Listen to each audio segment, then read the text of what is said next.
Becky's my assistant. I think she quit. What are they giving them? Okay, I'll say a few words. Firstly, thank you so much for this wonderful night. I never thought I'd spend 60 years on the air. I remember so well May 1st, 1957, walking down the street in Miami, being so scared. My lifetime journey was to be on radio, and here I was, my first day, and I was scared. But I got through it. I never thought there'd be 60 years. I never thought I'd be seen all over the world. All those were a dream. I pinch myself every day. I never thought I'd have children. I couldn't believe everything that's happened to me. And see this crowd here of friends and the appreciation you've shown. I can't tell you how much it humbles me. It's strange to be 83 years old. My father died when he was 46. My brother's not in good shape in New York. I'm going to see him tomorrow. I can't believe that I've lived this long. I've gone through a heart attack, heart surgery, type 2 diabetes. I'm a living relic. And I remember, as I said, I remember so well that first day, but I have no idea where I had lunch yesterday. I can't explain it. I think the only problem I have is short-term memory loss. The only problem I have is short-term memory loss. That's funny. Well,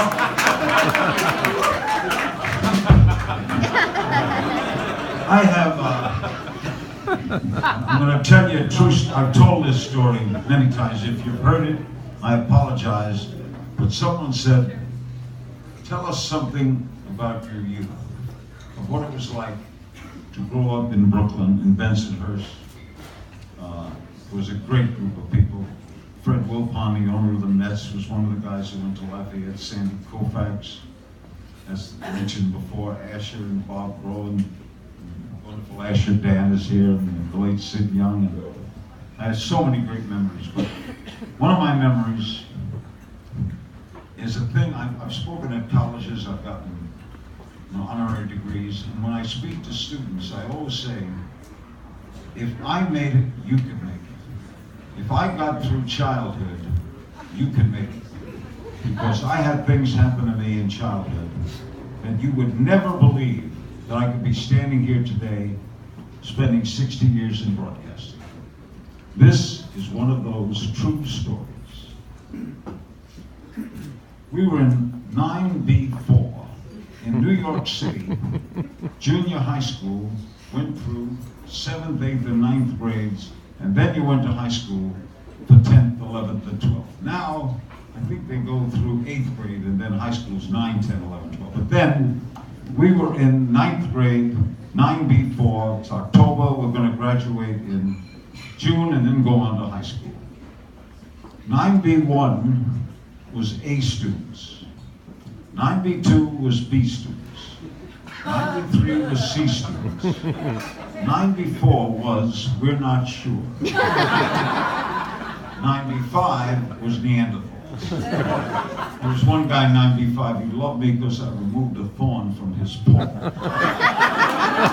was that kind of stuff. Anyway, one day, we're in class, 9B4, it's the first period of the day, then you go on to your other periods, and one of our friends, Gil Moppo Story, we called him Gil Moppo.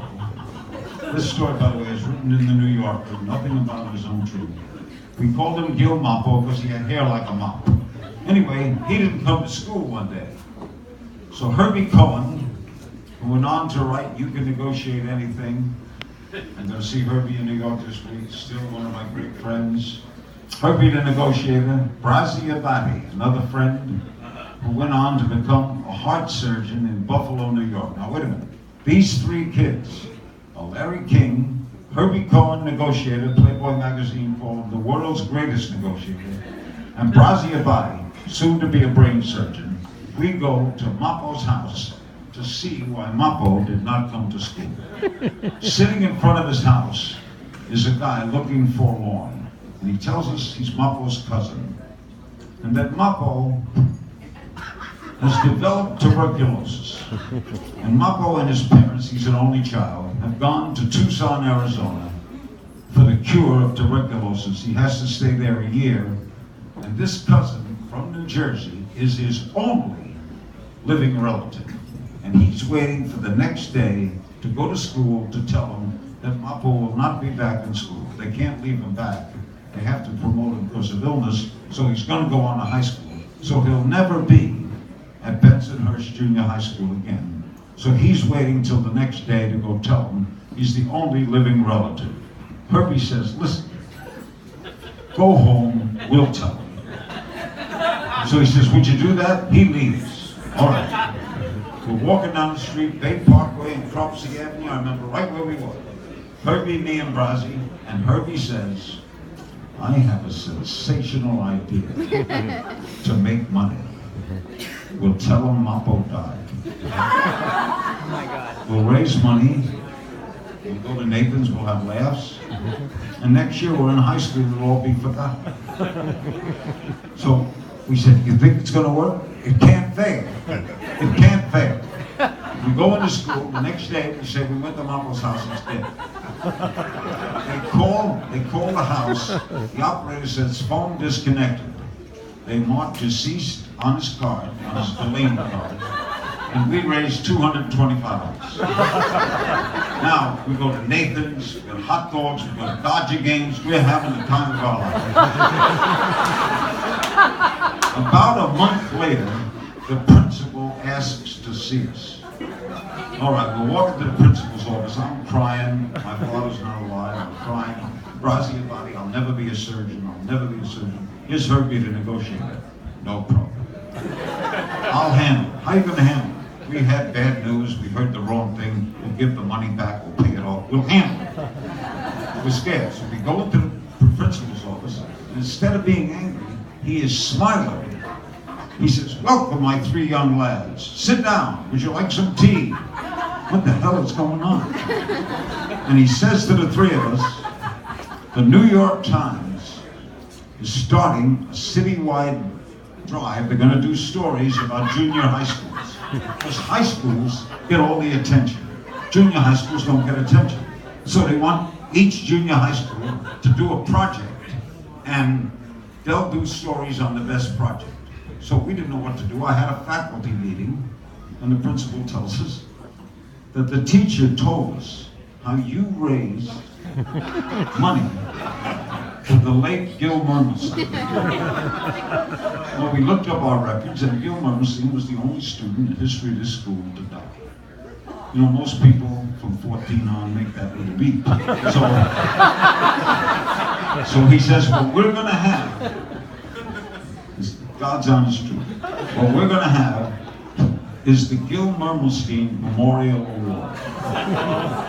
Every year, near graduation, we will give the award to the outstanding student, and we'll have in the lobby a whole big plaque, and each year we'll add the name of that year's winner. The Gil Moppo Story Memorial Award, and we would like the 3 of you to sit on the stage at our ceremony 3 days before graduation as we honor Gil Moppo Story and present the award. We should have told him. We got it in, we should have told him. But we were caught up in the ego of the moment. You know, we're stars. So we go out, we're walking back to the room, and I said, Herbie, how are we going to get out of this? And here's what Herbie said. Look at it this way. One day in the near future, that award will kick in. Moppo will die. And then we can have a real award. So we accept this. He says, no, we're going on to high school. They'll totally forget. Okay. It's 2 days before graduation. Herbie, Brazzi, and I are on the stage. The entire school body is in the auditorium. The winner of the Gil Moppo Story Award is on the stage. His parents are there. The New York Times has a reporter there. The principal is speaking. I got my new suit on. We're all sitting there. And that day, that goddamn day, Moppo came back to school.